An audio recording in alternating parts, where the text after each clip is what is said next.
Welcome back, you beautiful people, to the second chance recording of the Real Collective podcast.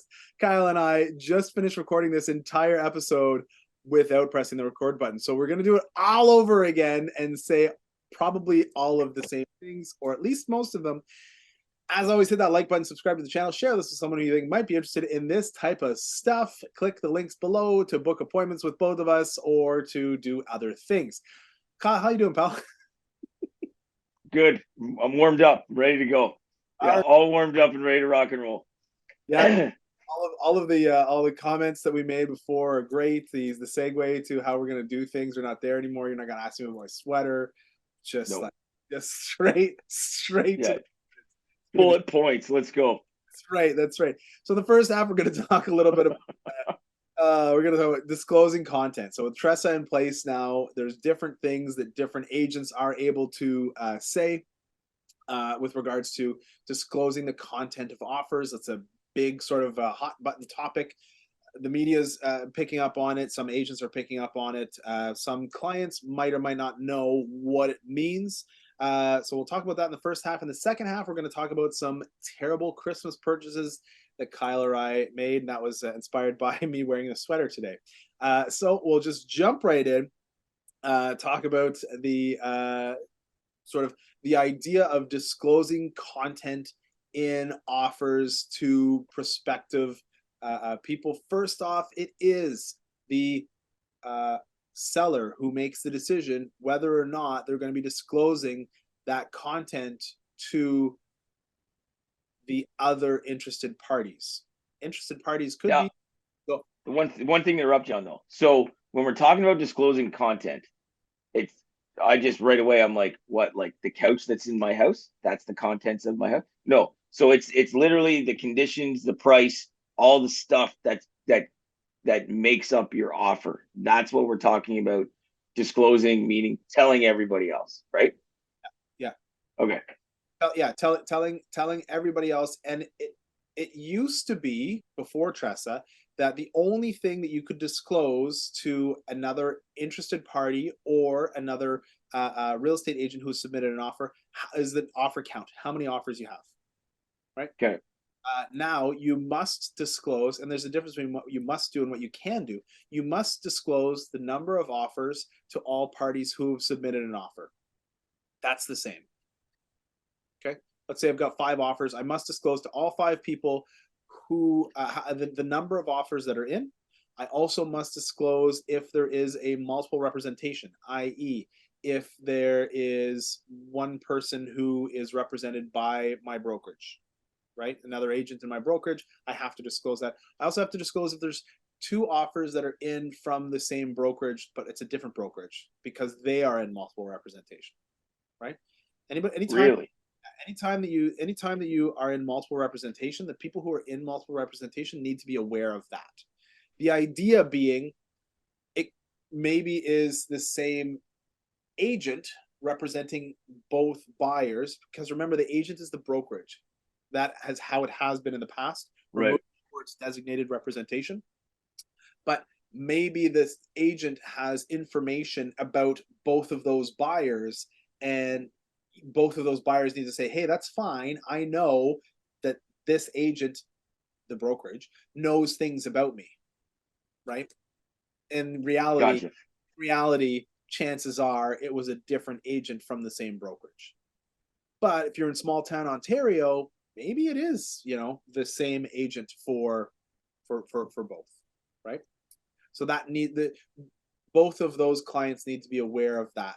Now, the other things that you, as a seller in a multiple offer situation, can choose to disclose include the contents of the offer. Like I said, not the contents of the house, but what's in that offer. What's the price? And you don't have to disclose all the contents. You can choose to disclose some, all, or none of the contents of one or more of the offers. But when you disclose, you have to disclose uniformly to everybody, right? You can't tell this person this thing, and I'm going to go and tell this other person this other thing. It has to be the same thing that's said to everybody. Now, if you're disclosing it, you must disclose to all people who have submitted an offer. You can disclose to anybody else who's shown an interest. And it's in that can space that I think we talked about this last week, where it might be the case that on realtor.ca, you see your top bid price on realtor.ca, right? That's like the down the road thing that might happen, might not. It really depends on the market we're in and what the seller chooses to do and how they choose to operate. There's going to be there's a company called Open Offers. It's offering that service. No one's using it, or at least no one has started using it across Ontario. So you know, it might just be that it takes some time to adopt. It might be that the average age of a real estate agent is like 66 plus, and they're like, I don't want to do things different. Could be a bunch of different factors. It might just be that right now there's no one who makes sense for them to do that. So as a seller, you can choose to disclose any of that. You can disclose, if you've got 5 offers, you can disclose 5 different things from 5 different offers and say, here's my best price, here's my best closing date, here's my best deposit, here's the best conditions for the property. You know, all of that sort of thing.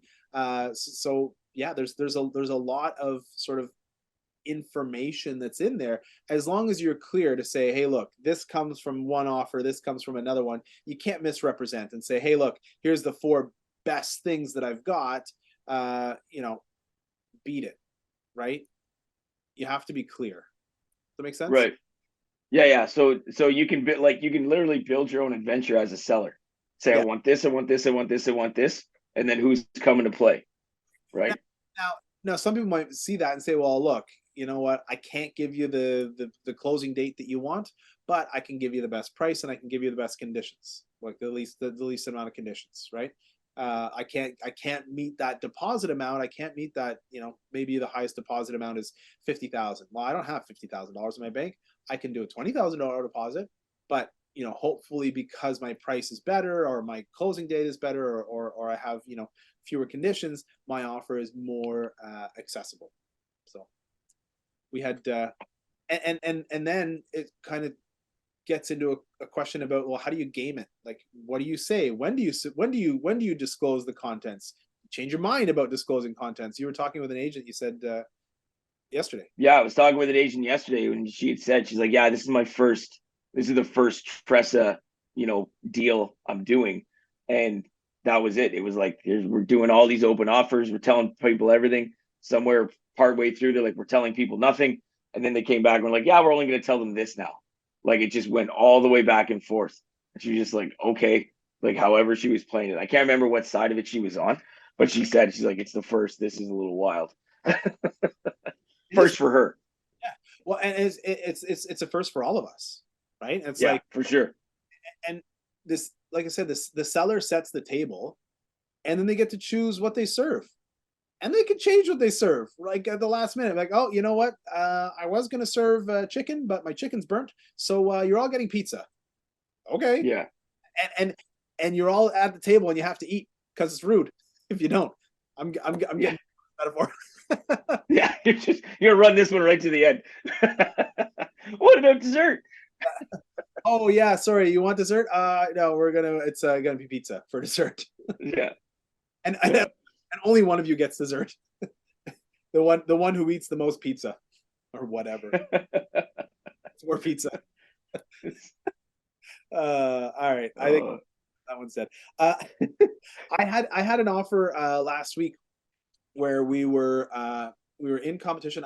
We might have talked about this. I'm not sure the time frame.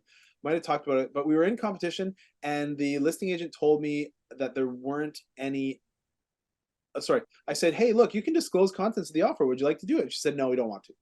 And so I'm like, oh, well, and I mean, this is the house that was listed originally at $850. It came down to $750. We offered like a lowball offer, like around $7. And I'm like, hey, you can disclose the contents of the offer if you like. And she's like, no, because there was another like competing offer. She said, no, we don't want to.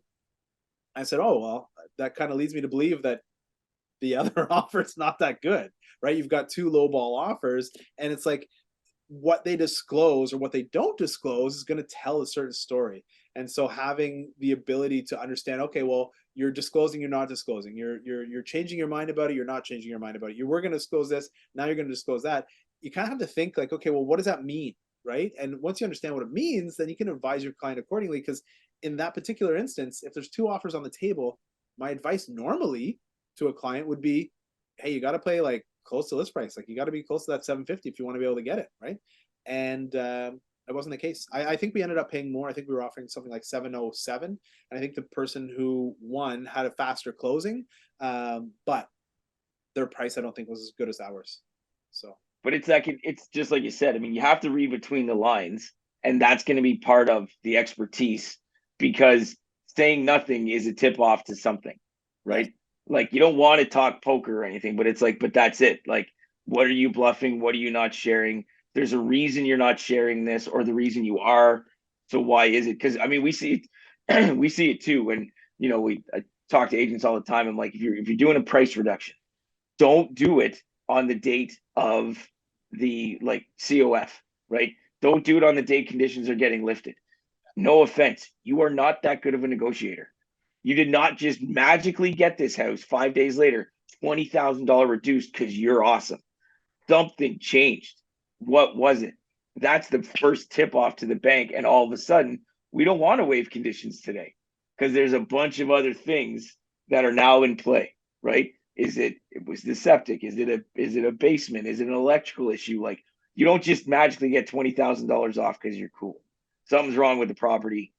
The lender wants to know now, right? By saying nothing other than that one thing, you said a ton. So here we go, right? You got to be careful with that stuff for sure. I wonder how to set it up so that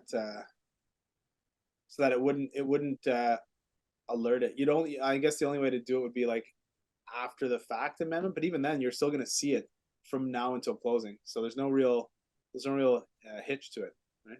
No, you just at the end of the day, I mean, it is what it is. And the thing is, people freak out like, oh my God, and try to hide stuff. There's a solution for all of this. There almost always is, right? So let's talk about what the problem is and figure out a way to fix it that keeps everybody happy. Doesn't mean the deal's dead. You Right. just have to fix it. So let's fix it, right? And that's the thing. So but yeah, saying nothing can say a lot. Yeah. Yeah. Well, and that's it. And like you said, stick handling that, reading between the lines, that makes all the world of difference to a client who theoretically earlier this week could have saved whatever it was, $40,000 just because an agent said something and I extrapolated that information. Now I could have also said, hey, look, that means this, and there was a bit of an illusion that, oh well, yeah, you're smart enough to figure out what that means, right? So it kind of confirmed what it was that I believed was true. The other agent shouldn't have said that, but whatever. Again, it's for my client's benefit. That's the problem with all of this whole TRESA thing is, as much as they're trying to make it transparent, there's still an agent who's representing the best interest of the seller, an agent who's representing the best interest of the buyer. And those agents, the good ones, are smart enough to figure out, okay, well, how do I game this for my client's benefit on a one-off basis, right? So like you said, experience really comes into play here. Yeah.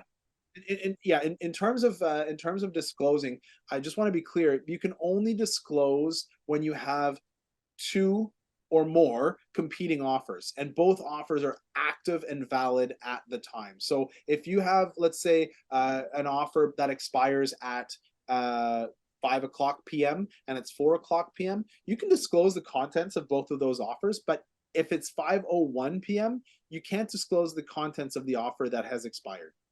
Okay, that's no longer an offer, so it doesn't. It's when it's not valid, there's no point in disclosing it. Similarly, a lot of people were asking, well, what if we have a conditional sale, but it's subject to the sale of another house? So this SBP, right? First refusal, they call it as well. That is not an active offer. That is an accepted deal.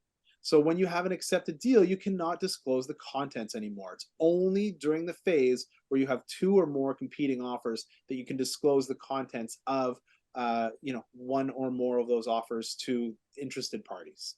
That's it. That's the window. So just to be clear about that as well. Okay. Yeah, this is Wild Westish to me. Yeah. Like quite honestly. Yeah. That's what it's a different version of it, but it feels like that at least this new period before people get into get into the flow. You know, it's similar to when we first started doing multiple offers, right? It felt very Wild West, and then people started to understand. Okay, well, here's the flow. Here's the mechanisms of it all. Here's the mechanics of it all. Here's how it works. Oh, okay, you know what? I'm cool with that. Right? I get it. And the problem is, again, it is kind of the Wild West because each agent was free to run their business however they wanted.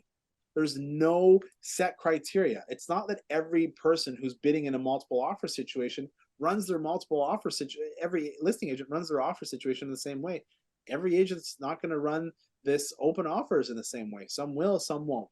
Some sellers will choose to, some sellers won't. It's just going to be more confusing, I think, it's fucking confusing for the agents. You see them on these chat groups. Nobody understands what they're talking about. Nobody understands what they're doing. The agents don't know. How the hell are the clients gonna know, right?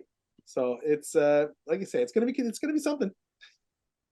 Yeah, it's gonna be the year of creating little cheat sheets for everybody to know what's going on. I think it's gonna be the year of a lot of unsuccessful agents leaving the business. I think it's just gonna get to a point where it's like, hey, this is too much. There's too much that I have to do differently here.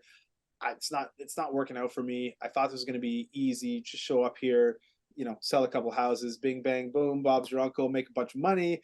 Oh no, now I got to work and I have to go up against sharks who run it for their clients and know what they're doing and understand the mechanics of it. It's just, I think a lot of people are not a lot of people, but certainly I could see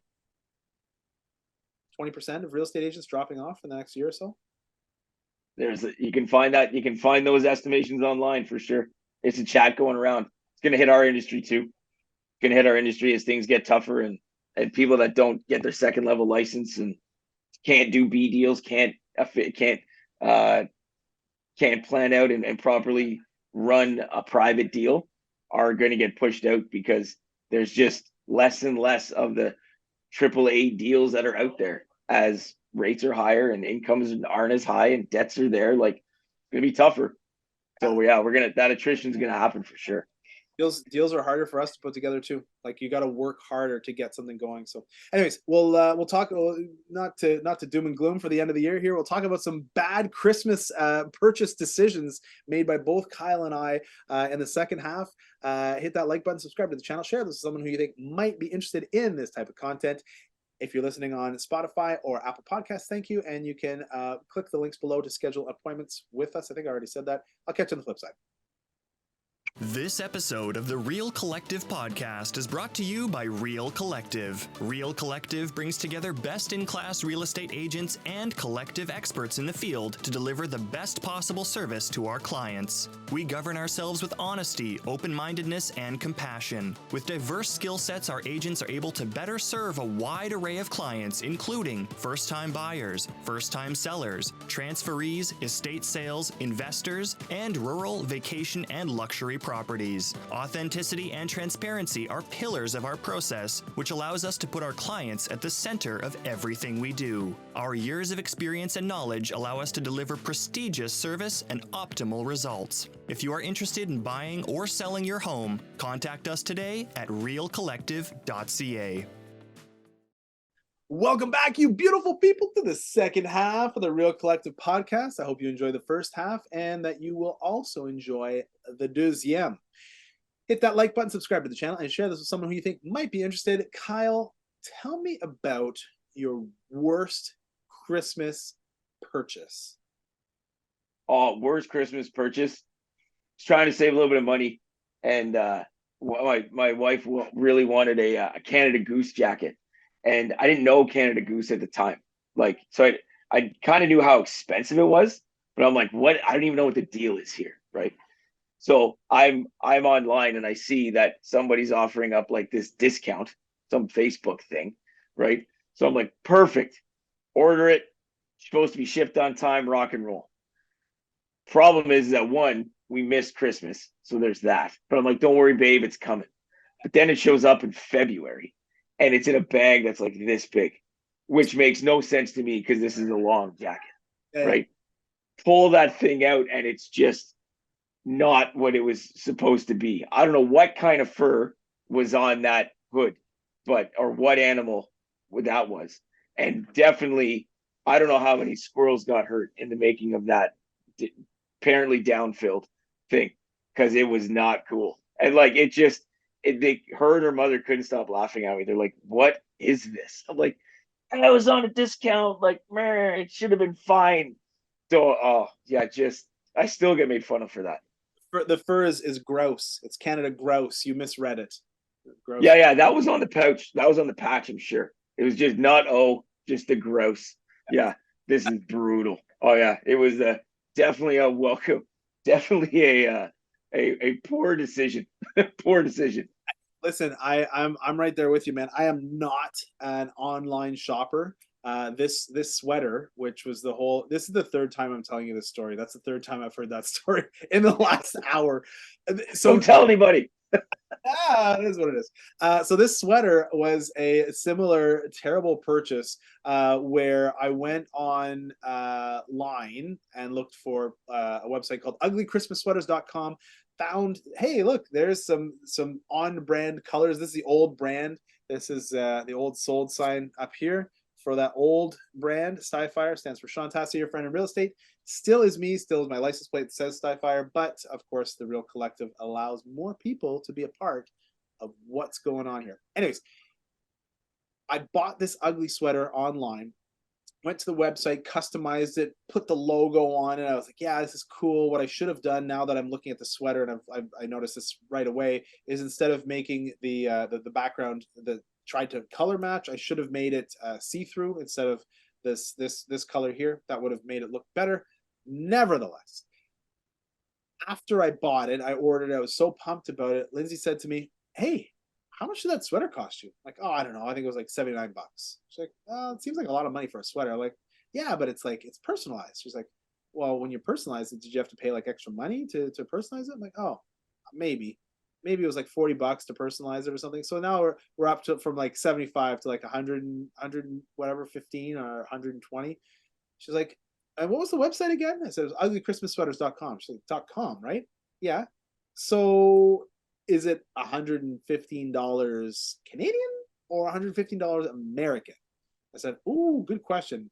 Probably American." She's like, "So it's not $115. It's probably more like $175. I said, "Yeah, I guess you're right. I'm probably not really good at shopping online." If you laughed, she's like, "You're a terrible online shopper. What are you doing? You should look out for stuff like this. You're really getting screwed over." And she's like, "Well, and where is it shipped? Like, if it's in the States, like, where is it shipping from?" I said, "Oh, I don't know. It's shipping up from somewhere in the States."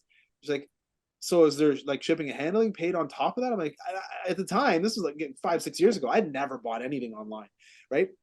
I'm like, "Yeah, I guess it's shipping out from the States." And so she's like, "And what's the charge?" I'm like, "I didn't look at it. I don't know." She's like, "Oh, okay." So finally, at the end of it, she looks at the invoice. You know how much this $75 expensive sweater costs? $250. So, but I feel like Lindsay was sitting there and just like, "Have you checked this out?" I just want to know. Like, she was just walking you through every mistake you were making. I did not hear the end of it. So this was a expensive sweater. It's not even that nice, but every year I gotta put it on. I gotta wear my mistakes, and if I guess what 25 more years of wearing, I can say, hey, it's only $10 a season. It's totally worth it now. Totally worth it. 100%. Yeah. So that's that was me. What about you got another one? Hit us. I had the other one, yeah, and it was just, you just start. It's online stuff because you just start where it's easy, right? And unique. I look for unique things. Ad comes across Facebook, and I'm like, cool. This artist kind of wall art, skateboard with a name thing, and it was done nice. I'm like, this is cool. Not that expensive. Said they could get it here by Christmas because I'm also last minute. I'm like, I'll pay a little bit extra for that part. Boom, send it in, and it was that. But everything kept playing with that whatever squirrel coat I bought. And I'm like, as I'm sitting there saying, like, take my money and send them to me, I'm like, something's wrong with this. But it was too late. Money's gone, right? Still to this day, I have no idea where these things are. No idea. They've never showed up. And after like a week or something, I'm like, something's not right. I start checking them out online. I'm looking at reviews. reviews are terrible. I even the ad stopped and the website was gone. I'm like, 100% got scammed. 100%. Told my wife that story too. She's like, so are you not learning anything about this process, like at all? Right? I'm just like, yeah. She's like, strike two, dork. Like, oh, yeah, that was it. I thought you were going to tell me it was going to be like a wish.com, and instead of like a full size skateboard that you can mount on the wall as wall art, you get like a little tech deck. The little tech deck, yeah. Yeah, they would have liked that anyway. It would have been better than what they got because they got nothing. Yeah, exactly. God, yeah, that was that one. I had one that Lindsay ordered for me. It was a hat from overseas, and it was on Amazon when we started doing Amazon orders, and on the logo piece, someone must have yelled down, "Oh, what do you want to put on the logo?" "Oh, I don't know, just put something, the leader in fashion trends," or whatever it was. But what it read on the hat was Song Ting, and then the leader in fashion trends was like spelled incorrectly. So it was like heavy Asian accent when you read Song Ting. Look, maybe Song Ting is like is an actual brand. I don't know, but it just seemed like the whole story about how that might have shown up on the hat, and like how you get like these knockoff things. That's a Simpsons episode. Yeah, absolutely. And so much like Simpsons episodes or like Seinfeld episodes. Yeah. It was another one. We got this is crazy. I told you about this before. I ordered gift cards for a client last year. Visa gift cards. Do not order Visa gift cards. If you can take one thing away from this whole thing, just give cash to people. I ordered a bunch of Visa gift cards and they all got scammed. So someone reached over the end at Shoppers Drug Mart where the cash register is, pulled the gift cards out, and then put back dummy gift cards with the same number. So as soon as I bought the dummy gift card and scanned it and whatever it was, authenticated it or whatever it was by whatever you do when you buy it, it liberated the funds on this gift card that someone's already taken, stolen, walked away with. And there's a statute of limitations that Visa puts on of 2 months.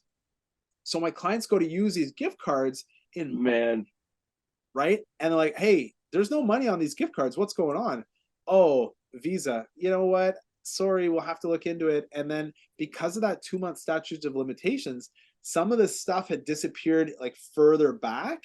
I go to pull it up and I'm like, hey, can you refund me? No, we can't refund you. It's been too long. So finally last week or whatever it was, we made good on half of the value of what the gift cards were, because half of them were like, yep, sorry, no, we can't help you with that. So it was just like, oh. So my big sort of takeaway lesson for everybody, you want to be a good person and oh, I don't really know what to get. Either order the gift cards direct from the manufacturer. Don't buy them at a place, the store, where someone can easily go and get their hands on, especially if they're large denominations and they're accessible to the general public. Watch out. Just give cash instead, because the after sales service is garbage. I'm sorry to say. How am I going to pay my income tax if I don't have those gift cards? That's the thing. To the guy on the phone. Where's my write-off? Yeah, exactly. That's it. So yeah, and then so it's Christmas time. 'Tis the season. Live and learn. And we had what was the other one? Oh, we got a desk. There's a desk that I bought for Lindsay for her new office, and I ordered it Christmas in 2020. And they're like, oh, hey, it's back ordered. It won't get here until later on in the spring. So I reach out in the spring, like, hey, where's the desk at? Oh, sorry, it's back ordered. I'm like, okay, well, summer rolls around, fall rolls around. Where's the desk at? You think we might get it for this Christmas instead of last Christmas? Oh yeah, maybe we will. Didn't show up. Good news is Christmas. Good news is you paid for it. You got a gift eventually. I did, and you know what? It did. Thankfully, it did show up, but it was a year and a quarter later. Like it showed up not the next spring, but like the next spring. So like in 2022 spring is when she got her desk, and I ordered it for whatever it was, Christmas 2020. Like it was a long time coming. So shipping. shipping. It was COVID, right? It was like back orders and supply chain issues and yada yada yada. I mean, that's the excuse that I was given. So who knows? It's a crazy world out there. So Do as we say, not as we do. Take heed, folks. Take heed. all right. Well, this is a little bit shorter because we just whipped right through it, bullet points, like you said. Hit that like button, subscribe to the channel, share this with someone who you think might be interested in this type of conversation. As always, until next time, keep it real. Collective.